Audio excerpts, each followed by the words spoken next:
हमारे लिए बहुत गौरव का विषय है कि पश्चिम चंपारण की धरती पर ऐसे राज्यपाल डॉक्टर आरिफ मोहम्मद खान साहब का आगमन हुआ। झखरा लॉ कॉलेज एक उच्च स्तरीय लॉ कॉलेज है पूरे भारत में।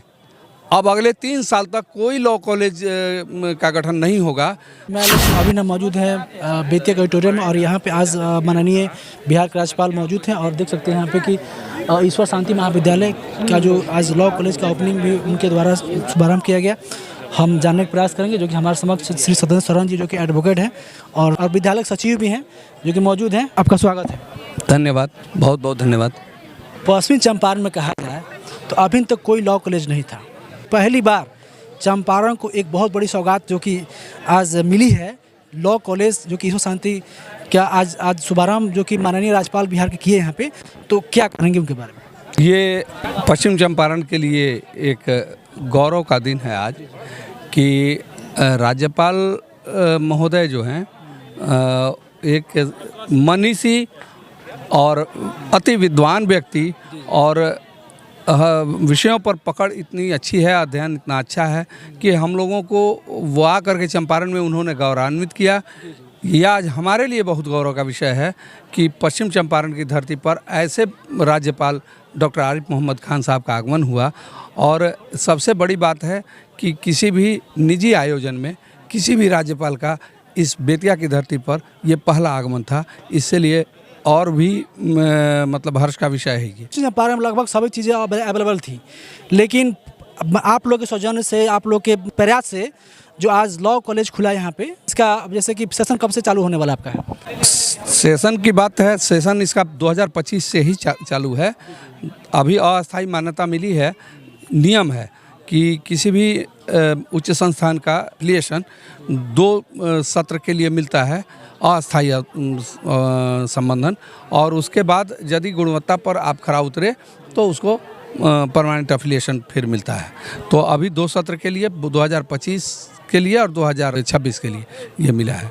अच्छा, एडमिशन जो ऑनलाइन ऑफलाइन क्या प्रक्रिया क्या चल रहा है? ऑनलाइन की प्रक्रिया बिहार यूनिवर्सिटी इंट्रेंस एग्जामिनेशन लेती है। उस इंट्रेंस एग्जामिनेशन में जो लोग क्वालिफाई करते हैं उनका मेरिट लिस्ट बनता है। फर्स्ट मेरिट लिस्ट की घोषणा हो चुकी थी और उसका कल तक ही 13 तारीख तक उसका नामांकन का डेट था। अब सेकंड मेरिट लिस्ट आएगा। उसके बाद थर्ड मेरिट लिस्ट आने के बाद यदि सीट उससे नहीं भरता है कॉलेज के यूनिवर्सिटी के द्वारा, तो फिर ऑन स्पॉट की व्यवस्था होगी और उसके बाद मैनेजमेंट कोटा जो हम लोग को अलॉट किया जाएगा उससे होगा। बहुत सारे आउट ऑफ डिस्ट्रिक्ट से बच्चे जो चाहते हैं आने के लिए, आपके कॉलेज में आने के लिए, लॉ कॉलेज में आने के लिए, तो जैसे पीजी की व्यवस्था होता है, बाहर से कॉलेज पीजी की व्यवस्था किया जाता है, तो क्या आपके यहाँ पीजी की व्यवस्था अभी है या आगे भविष्य में चालू होगा? देखिए, जहाँ तक उच्च शिक्षा की बात है ग्रामीण क्षेत्रों में खोलने की, चूँकि पुश्तैनी रूप से मेरा घर बैरिया प्रखंड के बथना गांव में पड़ता है, जो इस ज़िले के एक अति शिक्षित गांवों में होता था और काफ़ी समृद्ध कल्चर था पढ़ाई लिखाई के मामले में। बाढ़ में वो गांव उसका विलीन हो गया। अब वो गांव नहीं है, लेकिन हम लोग का घर चूँकि वही है, तो इसलिए क्षेत्र में, पिछड़े क्षेत्र में शिक्षा के प्रति जागरूकता ये हमारी पुश्तैनी विरासत है। और उसी को ध्यान में रखते हुए हम लोगों ने जो है एक डिग्री कॉलेज की स्थापना झखरा में की थी और वो डिग्री कॉलेज सफलतापूर्वक 4 साल से बहुत अच्छा चल रहा है। ज़िले में उसका अच्छा रिजल्ट भी आ रहा है। और इस बार हम लोगों ने बच्चों का इन्फिल्ट्रेशन बाहर ज़िले में कम हो, अपने यहाँ टेक्निकल पढ़ाई की व्यवस्था हो, इस दिशा में हम लोगों ने ये विधि कॉलेज की स्थापना की है। अब आगे हमारा प्रोग्राम है कि एक एग्रीकल्चर कॉलेज और एक पारा मेडिकल कॉलेज और हॉस्पिटल का। कब तक आप आगाज़ करने वाले हैं? 2026 में मेरा प्रयास है कि अब एग्रीकल्चर कॉलेज हो जाए। एग्रीकल्चर कॉलेज के बाद फिर पारा मेडिकल कॉलेज की व्यवस्था करेंगे। प्लेस कहाँ रहेगा? झखरा ही। सभी झखरा में? जी जी जी जी। यानी झखरा को शिक्षा का हब बनाना चाहते हैं? शिक्षा का हब झखरा में, चूँकि मेरे पास ज़मीन है इसलिए ऐसा कोई ध्येय नहीं है। ज़मीन वहाँ है, अवेलेबल है, इसलिए हम वहाँ कर पाएंगे। और एक सुदूरवर्ती गांव तो है, पिछड़ा गांव तो है, उत्थान तो होना चाहिए। सारी व्यवस्थाएं शहरों में होती हैं, शहर ऑलरेडी विकसित होते हैं, तो अगर ग्रामीण क्षेत्रों में ये खोलेंगे तो रोज़गार के अवसर भी उपलब्ध होंगे। चलिए, अंत में क्या कहना चाहेंगे जो भी देख रहे सुन रहे हैं, उन्हें आप क्या कहना चाहेंगे? यही कहेंगे कि अपने अपने जानने वालों को प्रेरित कीजिए कि उच्च शिक्षा के क्षेत्र में, खास करके डिग्री कॉलेजों में, और हमारे यहाँ अच्छी व्यवस्था है पढ़ाई की, ज़िले में अच्छा रिजल्ट, हमारा सबसे अच्छा रिजल्ट आया है, वहाँ भी एडमिशन कराएं। और लॉ की पढ़ाई के लिए हमारा कॉलेज जो है एक बिहार का उच्च स्तरीय कॉलेज बना है झखरा में। हमारे लॉ कॉलेज में बहुत मतलब रिच लाइब्रेरी है। और ऐसा है कि आपको एक चीज़ बताना भूल गया कि जो गुणवत्ता, आप यदि बार काउंसिल ऑफ इंडिया इतना टाइट हुआ है कि अगर आप उसकी गुणवत्ता के अनुरूप जा कर के महाविद्यालय लॉ कॉलेज नहीं खोलेंगे तो मान्यता ही नहीं देगा।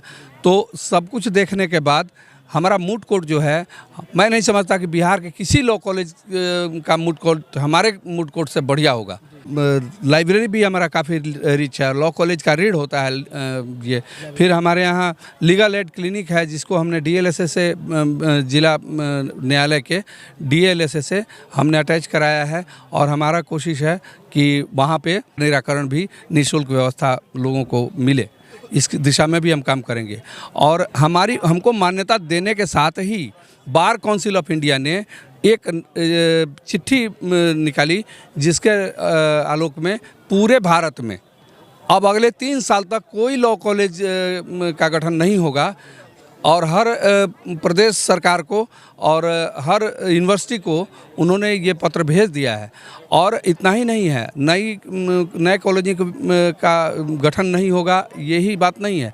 अगले 3 साल तक जितने भी भारत में लॉ कॉलेज हैं उन सब की समीक्षा होगी उनके गुणवत्ता की, उसमें से कुछ बंद भी होंगे। यानी कि आज कॉलेज खोलना ये आसान नहीं है, ये बार काउंसिल के गुणवत्ता पर खरा उतरने के बाद ही खुलेगा। इसलिए इसमें कोई दो मत की बात नहीं कि झखरा लॉ कॉलेज एक उच्च स्तरीय लॉ कॉलेज है।